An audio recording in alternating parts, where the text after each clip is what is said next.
Wicked Metal Reviews. Dragon Age Inquisition. We got a review. It's Luke. It's me. We're here to talk about this. We decided to take a little bit extra time with this game because it is a massive game. And so this game came out on November 18th for the PlayStation 4, Xbox One, PlayStation 3, Xbox 360, and PC. We played it on PlayStation 4. And yeah, here are our fucking thoughts. So, Luke is more of our Dragon Age expert. He played the shit out of the first Origins, two games. yeah. And so, you know, he knows a lot more than I do. However, I have sunk some good amount of time into this game. So Yeah, I really just know more of the lore. I mean, the lore itself is actually quite interesting.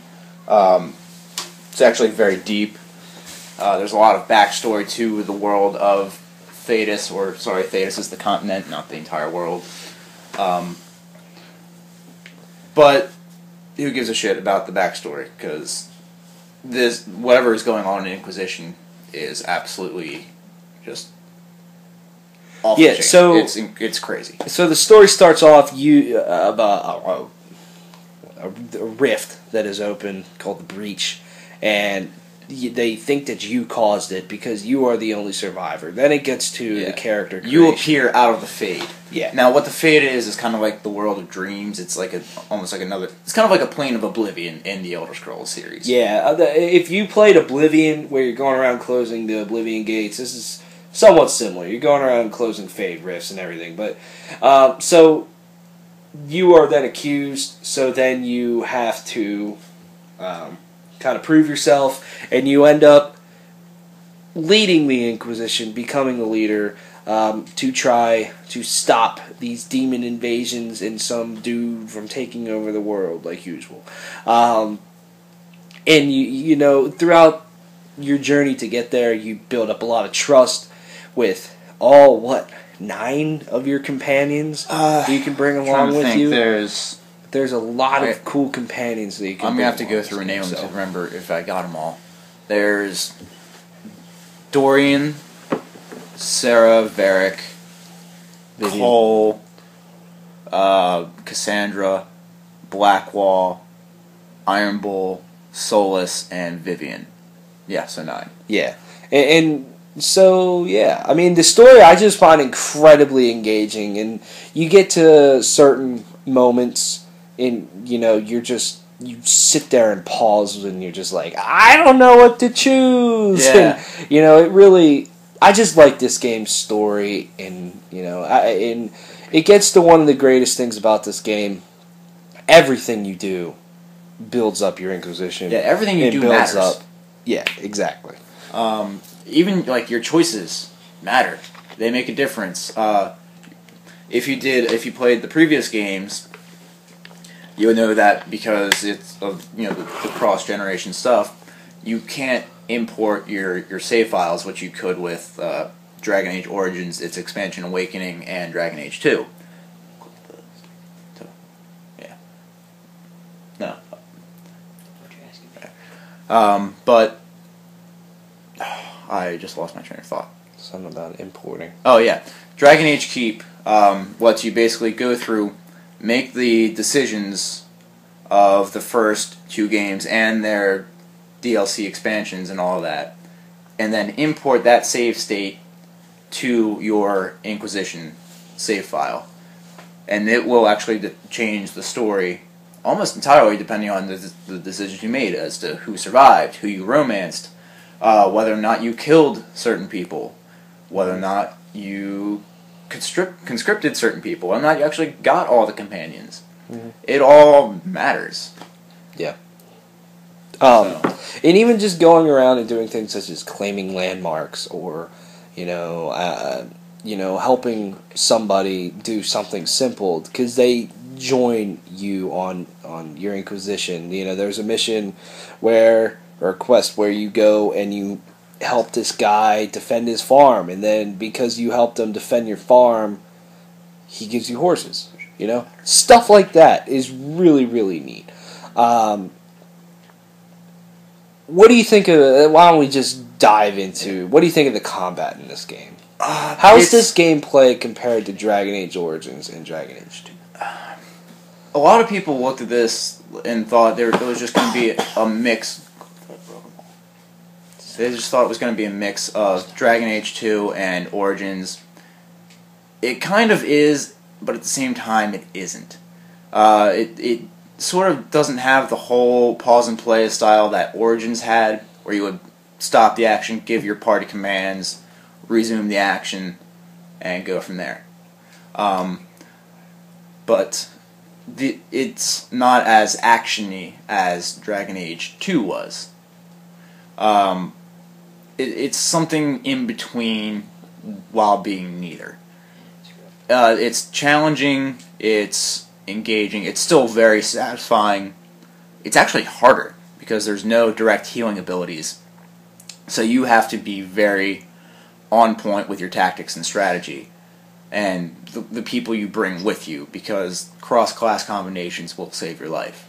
And that is something actually very interesting that has always been a part of the Dragon Age games, which is using an ability from one class to set up for something from another class and just cause like a massive amount of damage. Like your mage could freeze someone with frostbite, and then you could have a warrior come and use Mighty Blow, and you would get the Shatter effect, which causes a massive amount of damage and kind of debuffs them a little bit. Mm-hmm. But it's definitely worth spending some time and thinking about how you want to approach combat. Yeah, I agree. I really, really like this game's combat. It reminds me, just in one way, like Diablo, in that, your skills are mapped to different buttons, almost like hotkey type things. Mm-hmm. And they solved that well. On a PC, you'd probably have them all down there, and you just hit them, click them, or whatever. Where, here, at least on the PlayStation 4, you hold in L2, and all of a sudden you got a whole other set of abilities. So they solved that very well. And I just think setting up all your, all different companions, and including yourself, all those skills, there's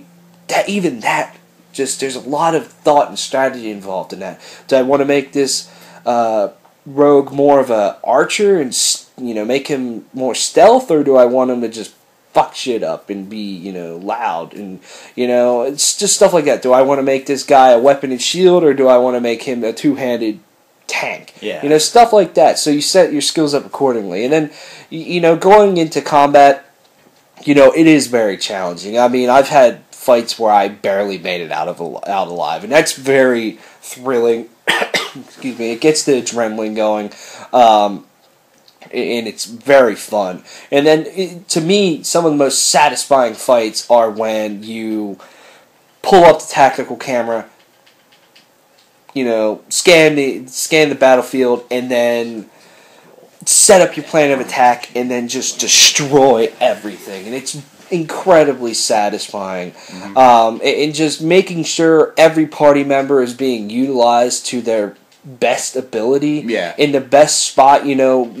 Sometimes there's skills where an archer or a mage will do more damage when they're on an elevation. So making sure they're on an elevation and can fuck shit up from there, will greatly benefit you. Yeah. And so I just find the combat to be just so satisfying in this game, and it's very fun. I thoroughly enjoyed it. And they changed up how you actually equip your party members. They went back to more of the Origins method of doing things, where you can completely change the gear for not just yourself, but for all of your party members. Whereas in Dragon Age 2, you basically just found upgrades for their gear. Mm-hmm. They'd never really got anything new the entire time. It just improved as they leveled up and as you found upgrades for it. Mm-hmm. But I do like the fact that they kind of brought back the ability to customize your companions, because you can set them up how you want them to be. And that gets me to a plus and a minus of this game, in that it is a huge plus that you get to customize and build all these characters the way that you want them to make each one incredibly unique, so that you can just take him whoever you want, pretty much. I feel like using him, so I'm going to take Varric or something. Stuff like that. But it also gets me to a minus, which is you spend a lot of time in menus in this game. And it's almost overwhelming to balance out and to make sure like 10 people have the right gear and accessories and weapons. And, so sometimes I'm just like, man, I don't feel like fucking with this guy's stuff. I just want to go do some quests and do some more interesting things. But instead I'm stuck in menus. And I don't think that's such a huge minus, but it is something that, I wish could have maybe been done a little bit better or something. But yeah, that's just my thoughts there. Yeah. So let's dive into something else that's great about this game. That's the environments. They're huge. They are extremely massive, and this game isn't technically 100% open world. It's more open environment. Yeah. There's maybe, I think there's about 12 or so environments in this game, and you go to them. There might even be more than that. There might be, but you go to them, and then it is off from there. You can go wherever you want, but they're not all connected. Like in a Skyrim where you could literally walk from one place to the other. I think they work out well. One of my biggest advice to somebody that starts playing this game, the hinterlands is great. It's the first area that you go to. And that you end up being in, and I say stay there for a little while and level up, and do some quests, but move on.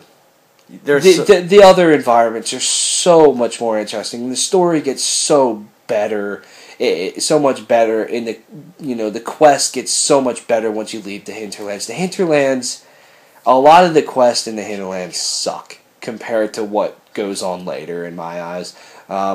And it's a cool place. It's a place you come back to a lot because there's so much things to do. But yeah, a lot of the environments are really cool. I love the look of the Storm Coast. Yes, it's kind of a bitch to navigate. The Fallow Mire is extremely creepy. The Forbidden Oasis is actually probably even more of a bitch to navigate just because of all of the caverns and tunnels and elevation changes. Yeah.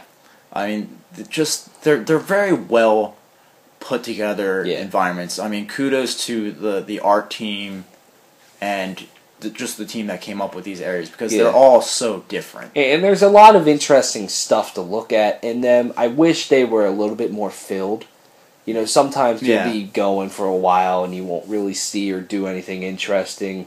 Or, I wish maybe they were slightly smaller but filled with more wildlife or something like that. That would be cooler. But other than that, little pet peeve thing, a lot of these are really good. And even some of the places where there really isn't a lot of questing or, combat, such as Skyhold, your main, hub that you go to, is massive and it's extremely cool. And you can upgrade everything about it.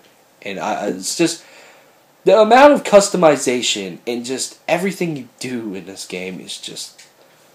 it's amazing in my eyes. I mean, there are many times where I'm like, hey, I'm going to go and start working on this side quest. Nope, I want to go over here and do this instead.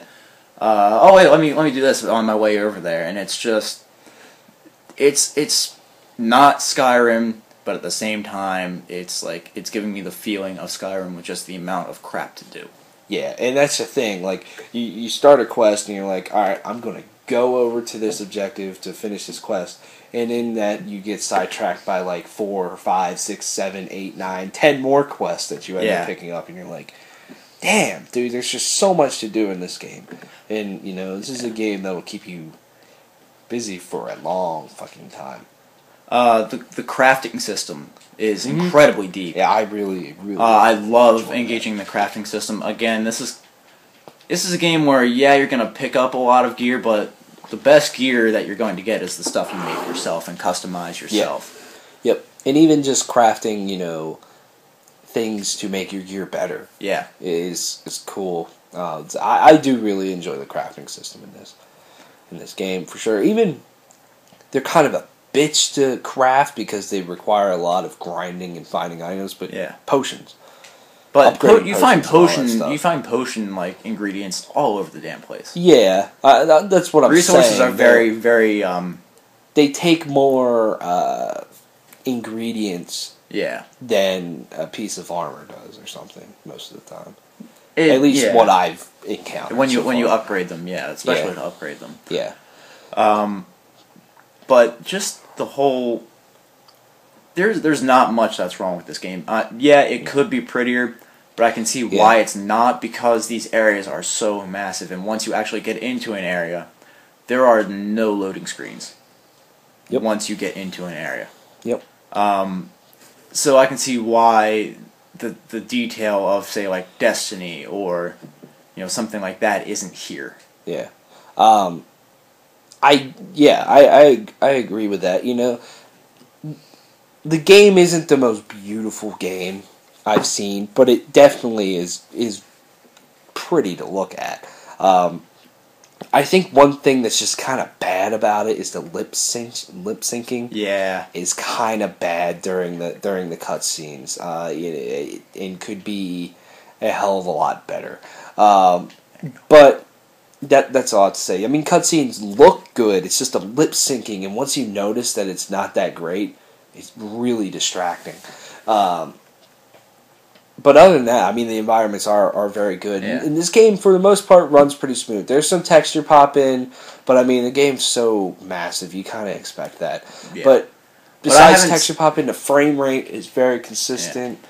So I haven't even experienced like the game-breaking glitches of something like Skyrim would have. Yeah, that's true. Even with as big as the environments are. Yeah. I have not encountered really any of those. That's true. It's a very, very polished experience. Yeah. So, I mean, there's just so much to do in a single player. Like we said, just building up your characters, building up your Inquisition, taking on all these really interesting quests, and, the story's good and everything. Yeah. Single player experience is phenomenal. But I think for a little bit, at least we should mention it. Yeah. There is a cooperative multiplayer mode. If you played Mass Effect 3's multiplayer, you'll know what to expect with this. It's kind of a horde mode type thing. Almost. Yeah. It's almost each multiplayer match is almost like its own little campaign mission in and of itself. Yeah. It's not quite the holding out against waves of enemies like you did in Mass Effect 3's multiplayer, but you're going to be holding out against waves of enemies as you progress through an area. Yeah, and it requires a ton of teamwork. Yes. Too. So basically, you choose a class. And you choose a class, and then through the matches you acquire gold, and you get gold, and you resources and things like that. Resources, and basically you do things that you do from a single player. So you'll craft weapons and armor and upgrade that, and the skill trees are a little bit more compressed. So you unlock skills for that, and all that stuff. The downside to it is that it does get slightly repetitive because that's all you do is you just work as a team and you go through all 5 of these areas and then you complete it. Yeah. And don't get me wrong, it's very fun. There's a ton of teamwork and communication that need to be involved there to be successful, but.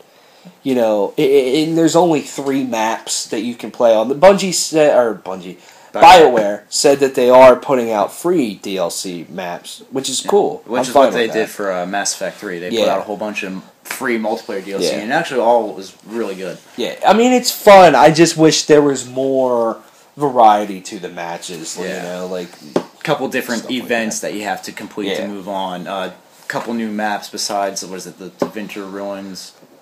Or no, there's the Orlesian Chateau. Mm-hmm. There's the Elven Ruins. Yeah. And then there's something in Tevinter, I think. Yeah, I forget the other one. Yeah. But I mean, it's fun. I enjoy it. It's almost something like BioWare. I just want to go up and ask them why? You didn't have to do this. This game is already incredible enough. Yeah. And I mean, yeah.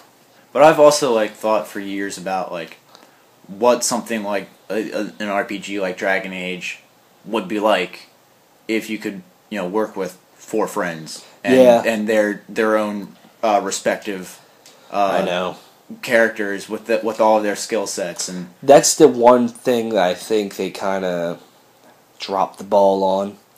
Now I know it would probably be technically very hard to do, but